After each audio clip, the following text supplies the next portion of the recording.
Shalom manusia Allah yang perkasa. Shalom. Kita bersyukur pagi hari ini kita masih diberikan kesempatan untuk berkumpul secara online untuk mendengarkan firman Tuhan. Sebelum kita memulai ibadah kita awali dengan doa. Mari kita berdoa bersama-sama. Kita satukan hati kita. Bapa di surga, terima kasih untuk pagi hari yang indah ini. Kami semua bisa berkumpul di sini atas kehendak-Mu Bapa. Kami ada hari ini semuanya karena anugerah-Mu Tuhan Yesus. Pagi hari ini kami memulai ibadah kami. Kami serahkan dari awal hingga akhir. Biarlah setiap musik yang kami mainkan, biarlah setiap firman yang diberitakan menyentuh ke dalam hati kami Bapa. Biarlah kami dapat diperbarui dari hari ke hari lewat firman-Mu Tuhan Yesus. Kami siap mulai ibadah kami Bapa. Hanya dalam nama Tuhan Yesus Kristus kami percaya, kami berdoa dan kami mengucap syukur. Haleluya. Amin. Kita akan muji nama Tuhan Yesus bersama-sama. Kita akan menyegarkan rohani kita pagi hari ini.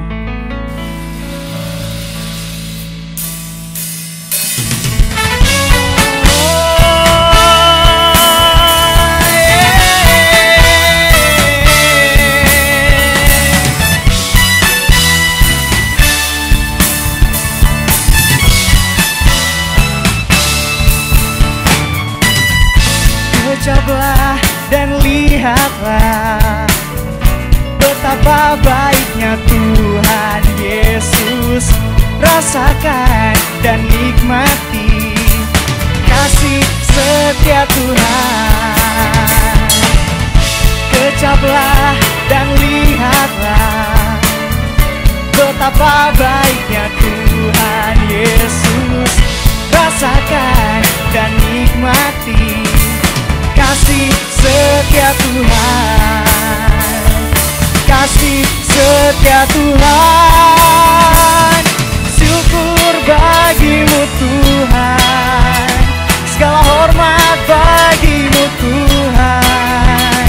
Allah yang mengasihiku,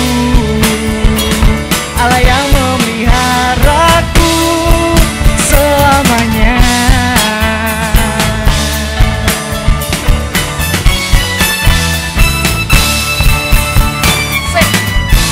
Kecaplah dan lihatlah betapa baiknya Tuhan Yesus.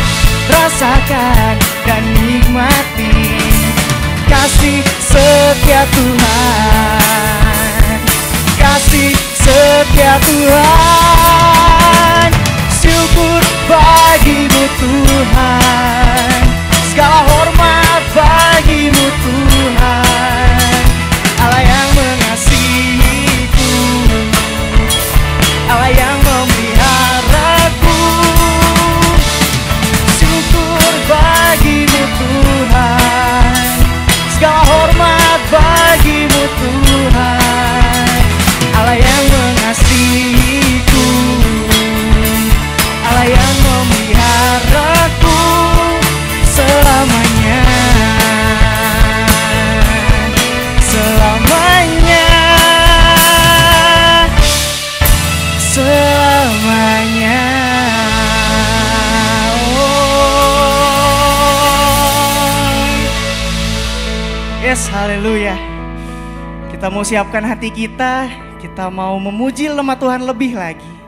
Kita mau nyatakan sampai akhir hidup kita akan tetap setia mengikuti Tuhan Yesus. Percaya pada Tuhan Yesus.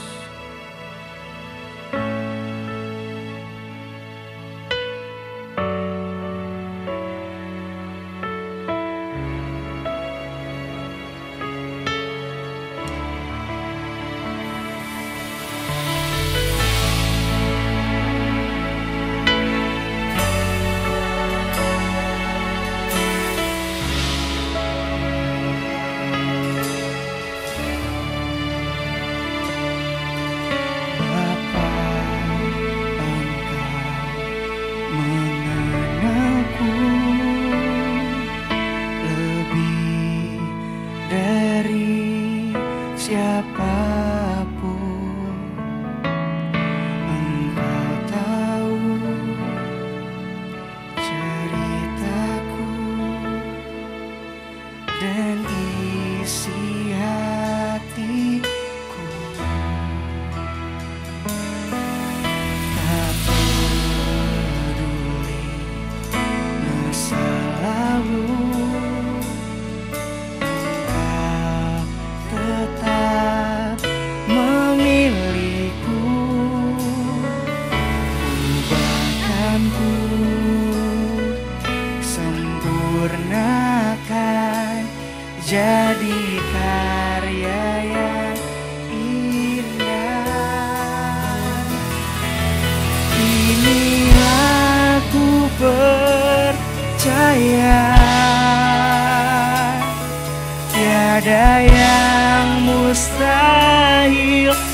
berharap.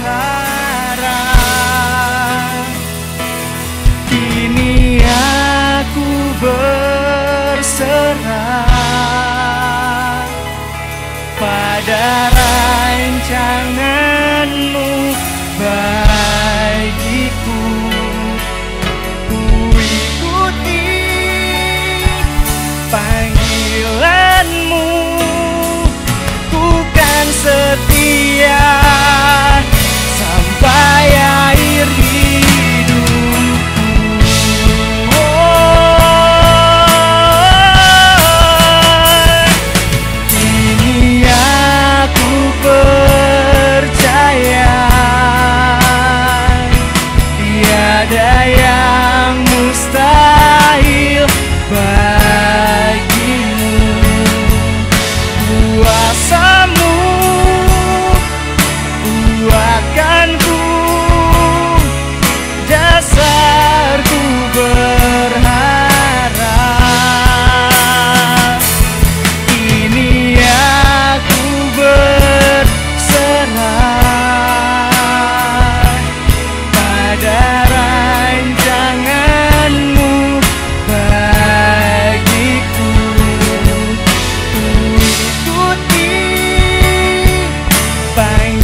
kesembuhan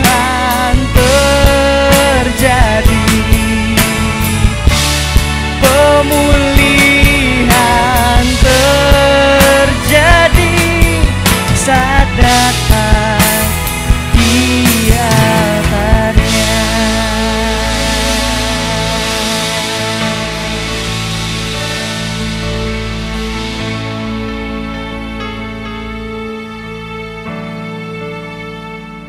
Kita siapkan hati kita untuk mendengarkan firman Tuhan.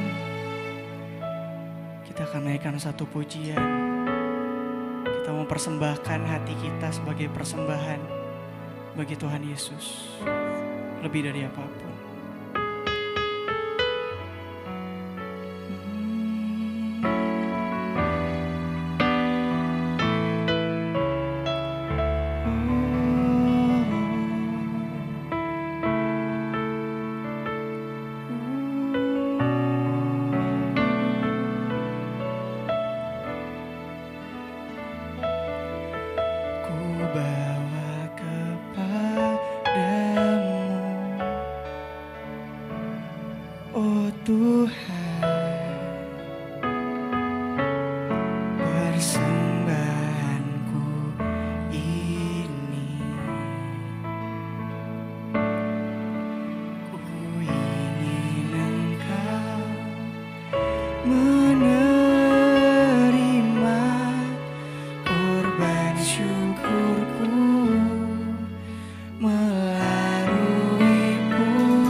Yesusku, terimalah korban syukurku ini yang mengalir di hatiku sebagai persembahan.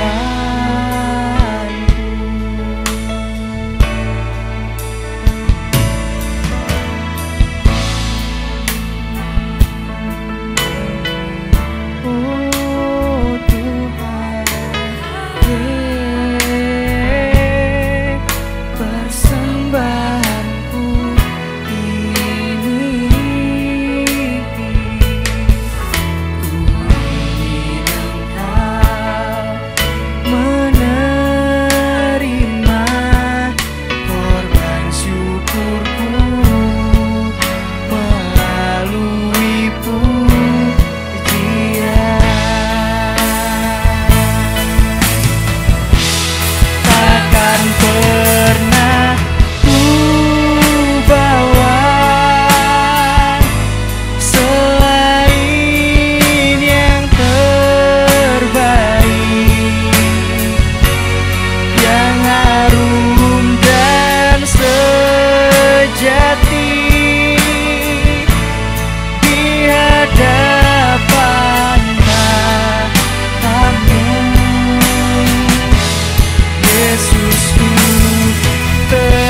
siap mendengarkan firman-Mu Tuhan Yesus. Kami serahkan kepada hamba-Nya.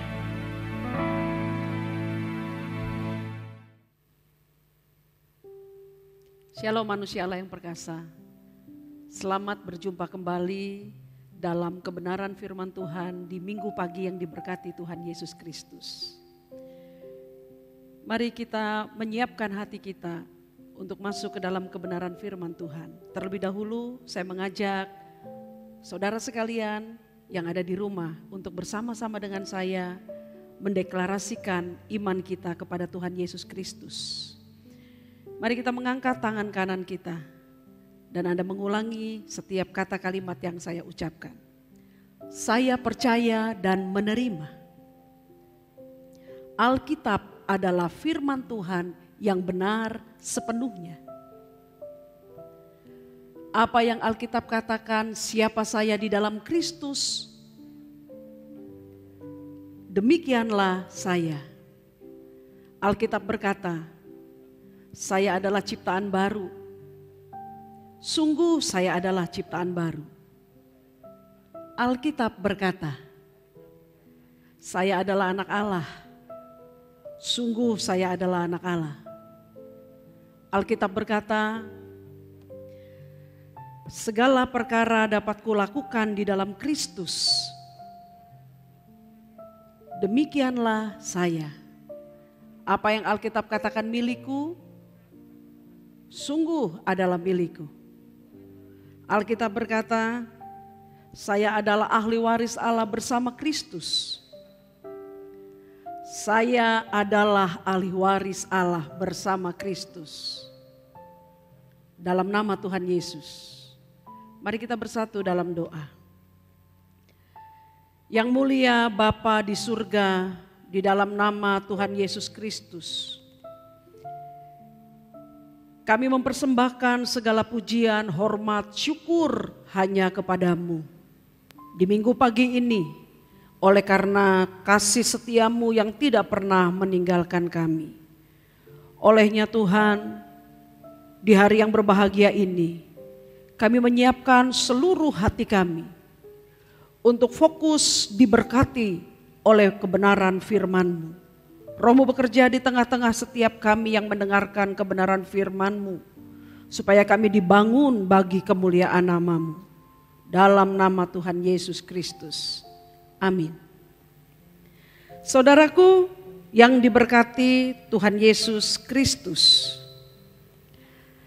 Ketika manusia disebut secara hormat sebagai ciptaan Allah yang mulia, sebutan hormat tersebut bukan semata-mata dikarenakan sebagai ciptaan Allah, manusia memiliki akal budi, pikiran yang jauh melampaui ciptaan lainnya dalam hal kecerdasan, bukan cuma dikarenakan hanya oleh hal tersebut. Disebut sebagai makhluk mulia juga bukan dikarenakan bahwasanya manusia berbeda dengan ciptaan yang lain oleh karena dia memiliki kehendak bebas menentukan jalan hidupnya sendiri. Akan tetapi ketika manusia disebut secara terhormat sebagai ciptaan Allah yang mulia, pertama-tama sebutan itu hendak menunjuk, hendak merujuk kepada penciptaan manusia oleh Allah yang telah dilakukan oleh Allah berdasarkan gambar dirinya. Kejadian pasal 1 ayat 26 dan 27 menjelaskan kebenaran ini secara lugas kepada kita semua. Mari kita perhatikan kebenaran ini. Kejadian pasal yang pertama ayat 26 berkata, berfirmanlah Allah, baiklah kita menjadikan manusia menurut gambar dan rupa kita. Perhatikan baik-baik, menurut gambar dan rupa kita. supaya mereka berkuasa atas ikan-ikan di laut dan burung-burung di udara, dan atas ternak, dan atas seluruh bumi, dan atas segala binatang melata yang merayap di bumi. 27. Maka Allah menciptakan manusia itu menurut gambarnya. Menurut gambar Allah diciptakannya dia, laki-laki dan perempuan diciptakannya mereka. Saudara yang diberkati Tuhan Yesus Kristus, sejarah kejadian manusia yang tercatat di dalam Kejadian pasal pertama ayat 26 dan 27 ini secara sekaligus telah memberitahukan kepada seluruh umat manusia, termasuk kepada Anda dan kepada saya, tentang siapakah kita manusia sebenarnya dan apakah tujuan hidup kita di muka bumi ini. Dikatakan di dalam kebenaran yang barusan kita baca ini bahwasanya siapakah manusia itu sebenarnya? Alkitab memberitahukan kepada kita perihal jati diri kita, bahwasanya kita adalah ciptaan yang memiliki hidupnya Allah, satu-satunya ciptaan yang memiliki hidupnya Allah. Apa maksudnya memiliki hidupnya Allah ini? Ketika Allah berfirman yang kita baca kebenarannya di dalam Kejadian pasal 1 ayat 26 dan 27 itu, bahwasanya dia menciptakan manusia berdasarkan gambar dirinya. Dia sedang berbicara kepada seluruh ciptaannya yang disebut secara hormat manusia itu, bahwa hanya kepada manusialah Allah berkenan membagi hidupnya. Allah berkenan membagi hidupnya, memberi hidupnya kepada manusia. Lantas, apakah tujuan penciptaan Allah terhadap manusia berdasarkan gambar dirinya, yang olehnya Allah berkenan membagi atau berbagi hidup dengan manusia? Tidak lain dan tidak bukan, cita-cita, kerinduan, kehendak Allah adalah agar supaya manusia yang memiliki hidupnya dia itu bisa bersekutu dengan dia secara kekal, bisa bersekutu menjadi teman yang bisa bersekutu di hadapannya secara kekal. Dan persekutuan antara manusia ciptaan Allah dan Allah sang pencipta itu haruslah dijalani sebagai sebuah persekutuan yang bergantung erat. Sebuah persekutuan di mana manusia bergantung mengandalkan Allah dalam persekutuan tersebut sebagai satu-satunya sumber kehidupan manusia itu sendiri. Ketergantungan ini bukanlah sebuah hal yang merupakan kewajiban yang dipaksakan atau terpaksa dari pihak manusia kepada Allah. Ketergantungan ciptaan kepada sang pencipta ini haruslah berjalan sebagai sebuah kesukaan, kegembiraan, kesenangan, berdasarkan atas sebuah kesadaran bahwa tanpa Allah manusia tidak mungkin bisa hidup, tidak mungkin bisa hidup. Saya umpamakan seperti seorang bayi yang baru dilahirkan. Kita sama-sama memahami bahwa tak seorang bayi pun yang baru lahir itu bisa hidup tanpa orang tuanya. Tidak ada seorang bayi yang bisa hidup tanpa orang tuanya. Bukan cuma semata-mata bahwa persekutuan atau orang tua tersebut bagi bayi adalah sebagai sumber dari pemberian, pemeliharaan, pemberian pemenuhan kebutuhan hidup si bayi tersebut bukan cuma hanya sekedar sebagai hal itu, walaupun itu termasuk di dalamnya.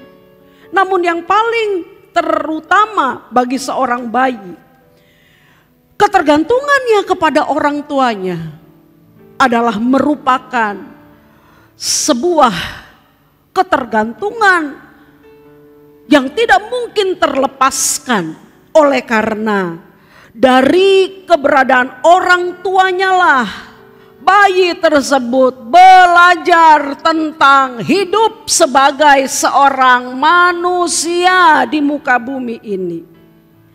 Dari orang tuanya lah dia melihat apa itu kehidupan, untuk kemudian dia pun menjalani kehidupan yang dia belajar dari orang tuanya tersebut. Saudaraku yang diberkati Tuhan Yesus Kristus, demikianlah kita manusia kepada Allah.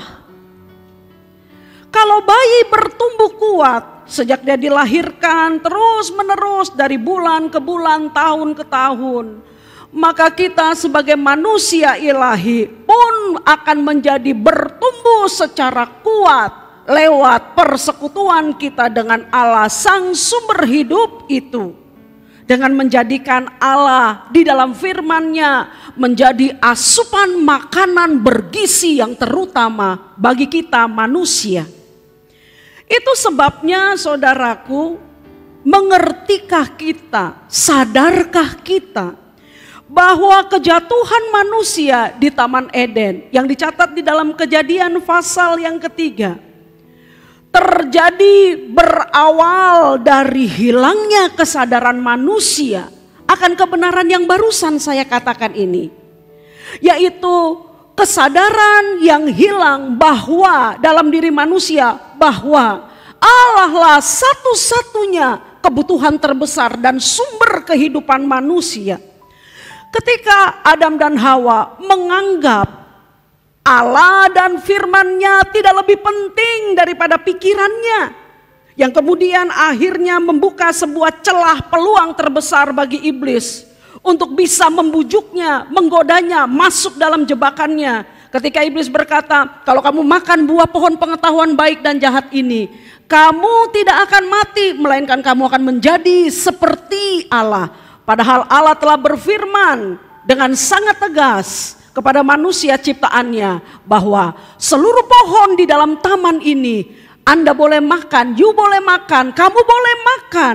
Tetapi berkaitan dengan pohon pengetahuan yang baik dan yang jahat, kamu tidak boleh memakannya. Sebab kalau kamu makan, kamu pasti mati. Ketika manusia kehilangan kesadaran bahwa Allah dan firman-Nya yang terpenting, kemudian dia melakukan apa yang dikatakan oleh iblis dan melanggar apa yang telah difirmankan oleh Allah. Itulah detik awal mula penderitaan manusia sampai saat ini. Penderitaan kekal oleh karena dosa yang membelenggu dan melahirkan begitu banyak penderitaan dalam hidup manusia. Syukur, puji Tuhan, atas nama kasih-Nya Allah telah berkenan untuk datang menjadi manusia, menjadi juru selamat bagi manusia. Karena itu ketika kedatangannya di dalam dunia, dalam diri Tuhan Yesus Kristus 2000 tahun yang lampau, Allah telah mengajarkan, memberitahukan kepada manusia jalan pulang manusia kembali kepada Sang Penciptanya, memperoleh kemuliaan yang hilang di Taman Eden itu melalui sebuah pengajaran penting.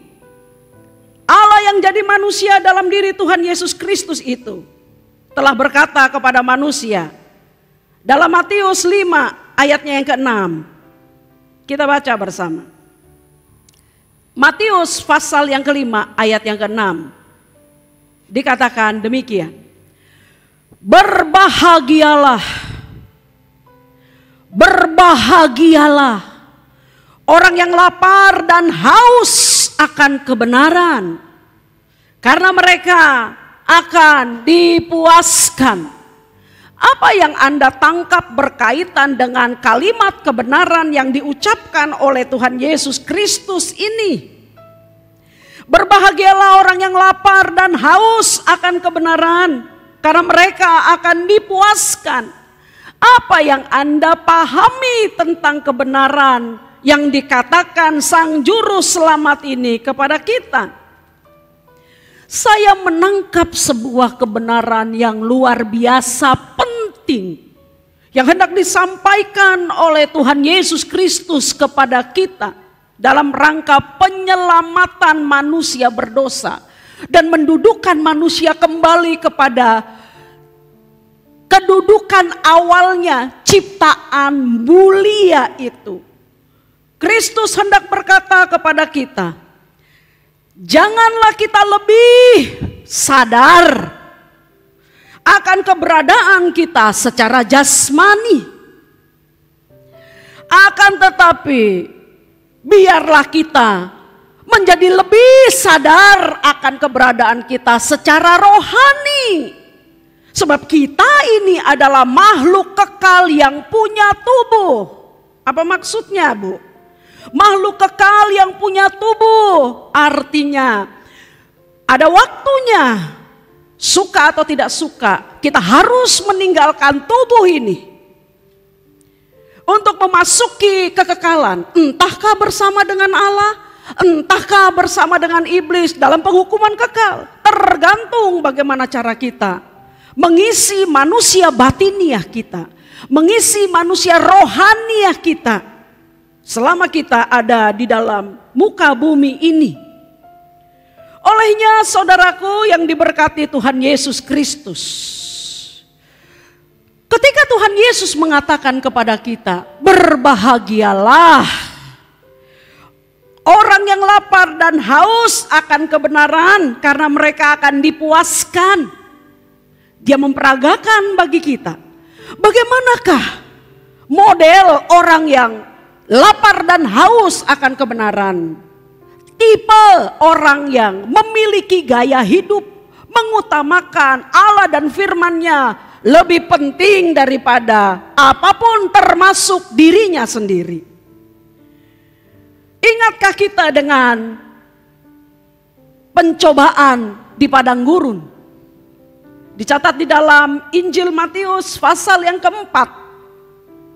Ketika Tuhan Yesus setelah dia berpuasa 40 hari lamanya, ketika dia mengalami lapar yang sangat luar biasa dan iblis mendatanginya, memberikan kepadanya sebuah pencobaan, memberikan kepadanya sebuah pencobaan dengan perkataan.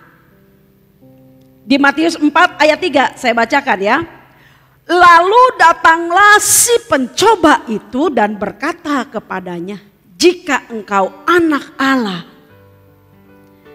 perintahkanlah supaya batu-batu ini menjadi roti.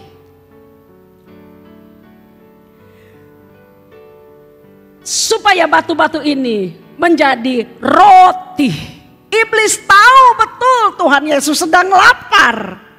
40 hari lo puasa. Dia tidak makan apa-apa. Tentu sangat lapar. Atau amat sangat lapar. Pasti.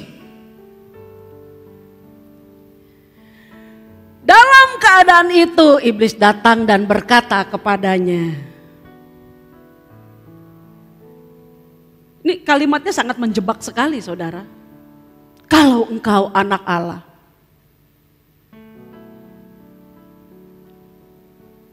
rubahlah batu ini menjadi roti. Tuhan Yesus butuh makan? Sangat. Tuhan Yesus butuh makan? Sangat. Di keadaan yang sedemikian rupa. Apalagi ditambah dengan kemampuannya menjadikan batu menjadi roti. Namun hebatnya, Kristus tidak bersedia. Catat baik-baik. Kristus tidak bersedia melakukan apa yang diperintahkan iblis. Sebab bagi Tuhan Yesus Kristus, ketika memuaskan jasmani yang lapar ini, lewat cara mematuhi perintah iblis, dia lebih memilih untuk lapar secara jasmani, asalkan tetap berada di jalur mematuhi apa yang Tuhan katakan dalam firman-Nya. Di sanalah dia mengajarkan kepada kita manusia, supaya jangan mengalami kejatuhan yang terus-menerus berulang, berkenaan dengan peristiwa di Taman Eden. Bahwa makanan rohani, kebutuhan akan Allah terlebih penting daripada kebutuhan terhadap makanan jasmani, sekalipun kita butuh. Tapi ketika itu diperhadapkan secara bersama-sama untuk memilih, maka pilihan manusia roh yang punya tubuh, manusia kekal yang diberikan hidupnya Allah, akan selalu jatuh kepada pilihan Allah lebih di atas segala-galanya. Untuk itu di Matius 4 ayat berikutnya, ayat keempat, Tuhan Yesus berkata kepada iblis. Tetapi Yesus menjawab, ada tertulis, manusia hidup bukan dari roti saja, tetapi dari setiap firman yang keluar dari mulut Allah. Manusia tidak bisa hidup hanya dari roti saja. Manusia baru bisa hidup ketika dia mengandalkan setiap perkataan firman yang keluar dari mulutnya Allah. Amin.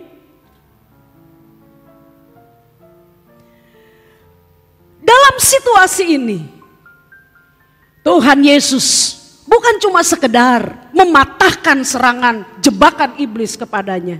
Bukan cuma sekedar mematahkan serangan dan jebakan iblis kepadanya. Allah yang menjadi manusia itu dalam pengajarannya dan teladan hidupnya memberikan bukti nyata kepada kita manusia yang percaya kepadanya.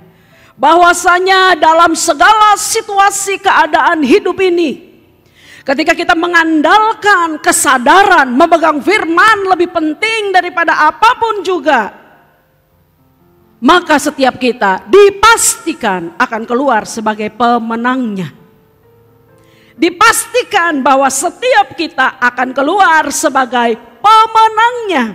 Sahabatku manusia Allah yang perkasa, di banyaknya permasalahan yang dihadapi setiap umat Allah dalam dunia ini, ataupun di banyaknya kenyamanan hidup yang dinikmati oleh umat Allah dalam dunia ini, dua-duanya sama-sama berpotensi untuk menjadikan kita lupa terhadap jati diri kita sebagai ciptaan yang diciptakan segambar dengan Tuhan.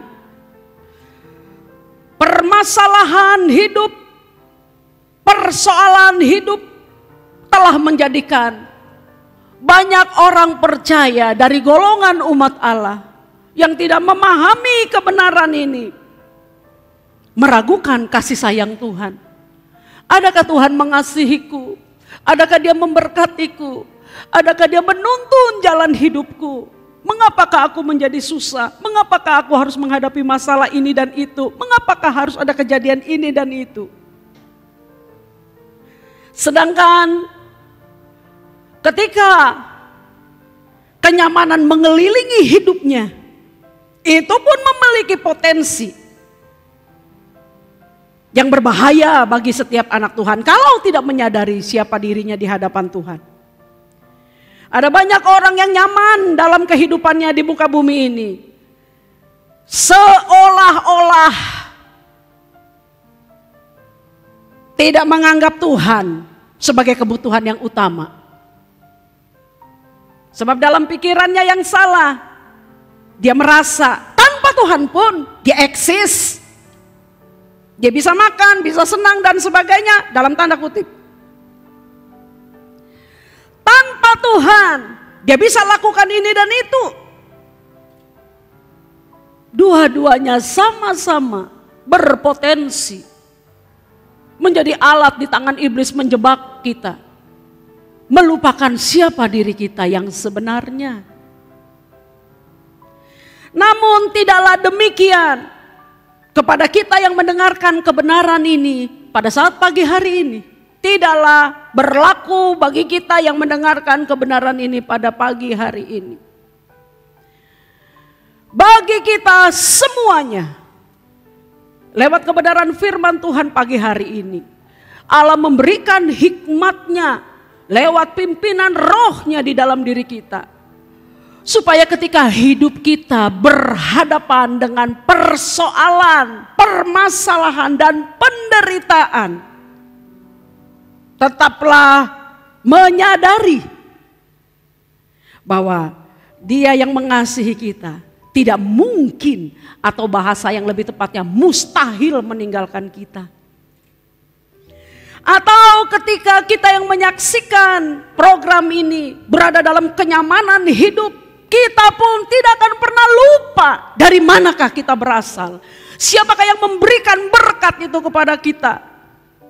Siapakah yang memberikan berkat itu kepada kita? Yang mendudukan kita di posisi terhormat sehingga kita bisa melakukan ini dan itu. Dengan cara tetaplah sadar bahwasanya kita adalah makhluk yang diciptakan segambar dengan Tuhan. Karena itu kita harus hidup dalam kesadaran yang paling utama dalam hidup ini. Tuhan adalah kebutuhan mutlak. Firman adalah kebutuhan mutlak. Di sanalah sahabat, dalam situasi apapun, dalam situasi baik atau tidak baik dalam hidup ini, ketika kita terus mengenakan firman dan berpegang kepada firman, dia merupakan senjata paling ampuh melindungi kita. Paling ampuh melindungi kita. Sehingga tidak ada seorang pun dari kita yang memegang firman yang menjadikan Allah menjadi satu-satunya bagian yang terpenting dalam hidup kita, pribadi yang terpenting dalam hidup kita, yang bisa terjebak oleh tipu daya iblis. Dalam situasi apapun, ketika kita mengandalkan firman dan kebenarannya dalam hidup kita, kita pasti keluar menjadi pemenangnya. Oleh karena ketahuilah, ini bagian kedua saya mau mengatakan setelah kebenaran yang barusan saya katakan. Oleh karena ketahuilah, Allah dalam firman-Nya yang menjadi kekuatan maha hebat dalam kehidupan kita sebagai orang percaya.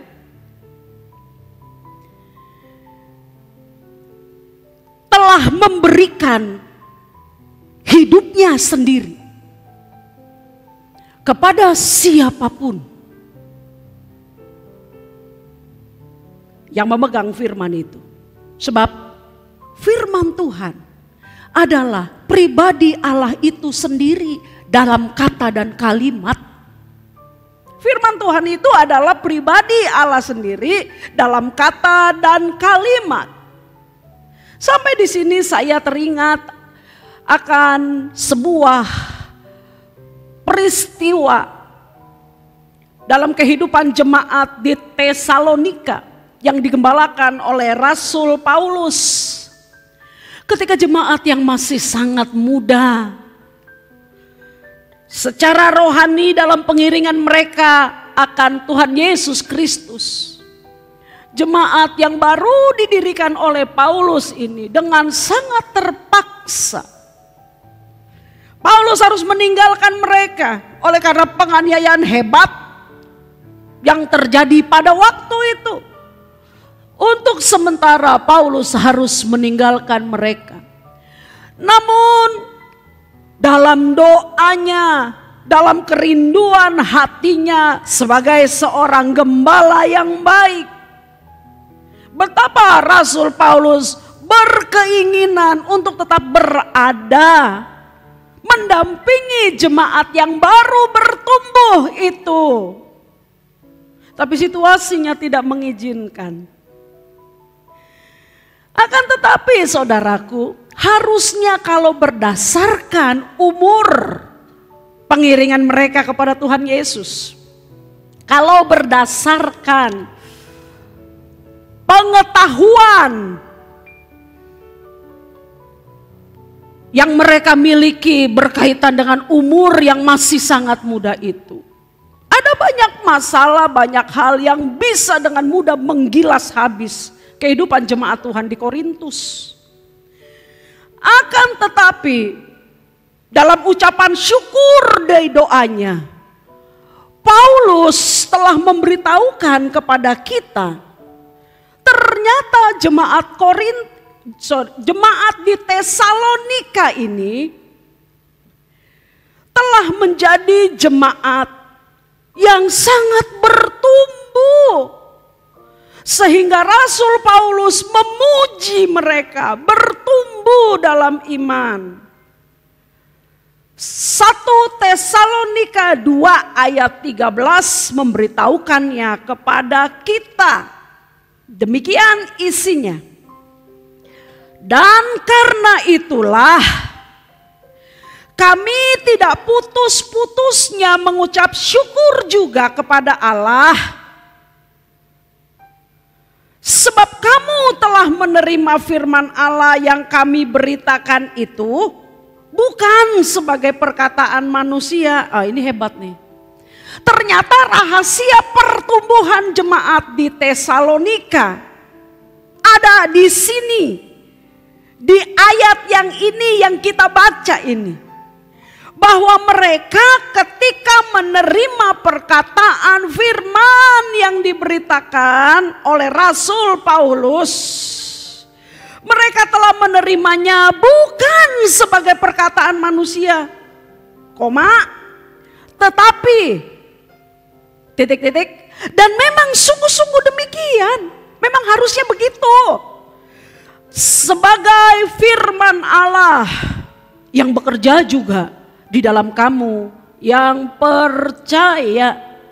Rahasia pertumbuhan jemaat Tesalonika adalah sekalipun mereka masih sangat muda dalam usia pengiringan mereka akan Tuhan Yesus Kristus, sekalipun untuk sementara waktu mereka harus berpisah dengan gembala rohani mereka, sekalipun banyak tantangan dari situasi sekeliling, akan tetapi ketika mereka menerima memperlakukan firman Allah itu sebagai pribadi Allah sendiri, sebab dialah yang berkata-kata berkaitan dengan firman-Nya, maka kebenaran firman itu, pribadi Allah pemilik firman itu berkenan melindungi, berkenan memelihara mereka lewat kebenaran yang mereka pegang dengan baik.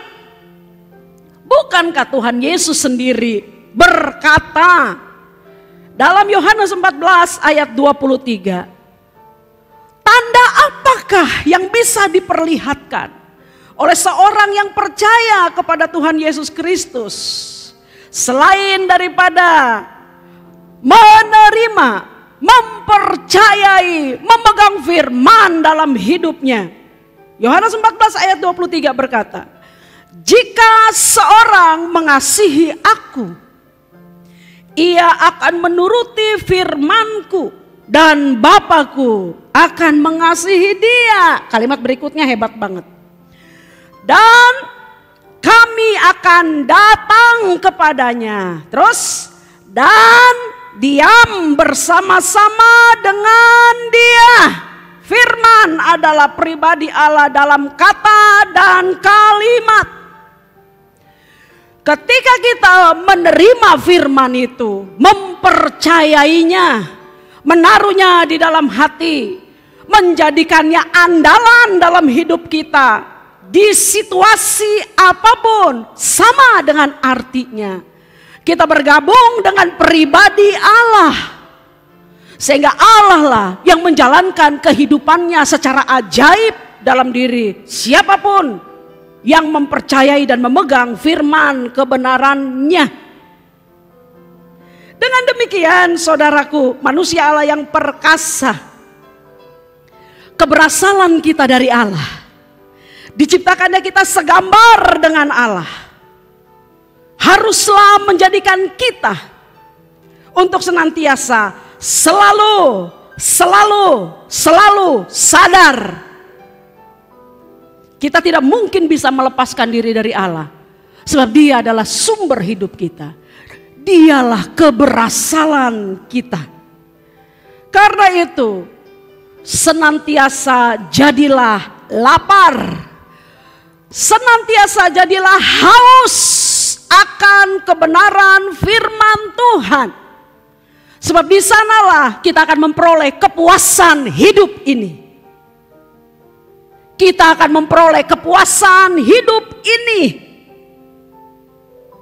Sebab di luar apa yang barusan saya katakan, bergabung dengan Allah, mengandalkan Allah dalam hidup ini, merindukan Allah, menjadikan firman-Nya sebagai satu-satunya makanan terbaik bagi pertumbuhan manusia batinia kita.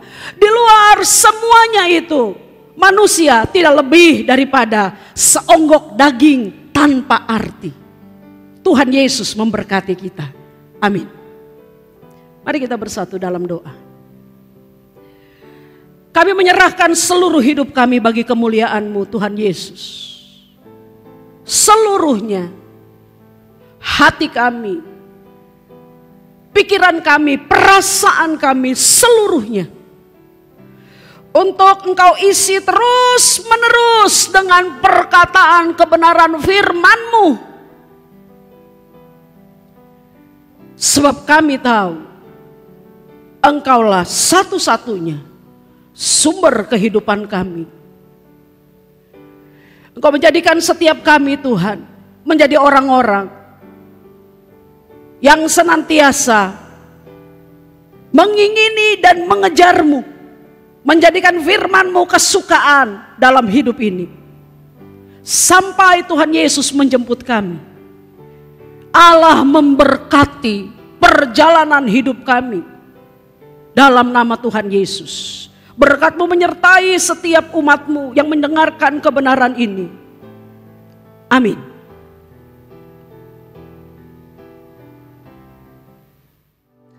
Sekarang Tuhan, ulurkan tangan-Mu, teguhkan berkat-Mu atas umat-Mu. Para kekasih Kristus, arahkan hati dan pikiran-Mu dan terimalah berkat Tuhan. Turunlah berkat yang limpah dari Bapa kita di surga, anugerah Tuhan kita Yesus Kristus dan persekutuan dengan Roh Kudus ke atas kita semua.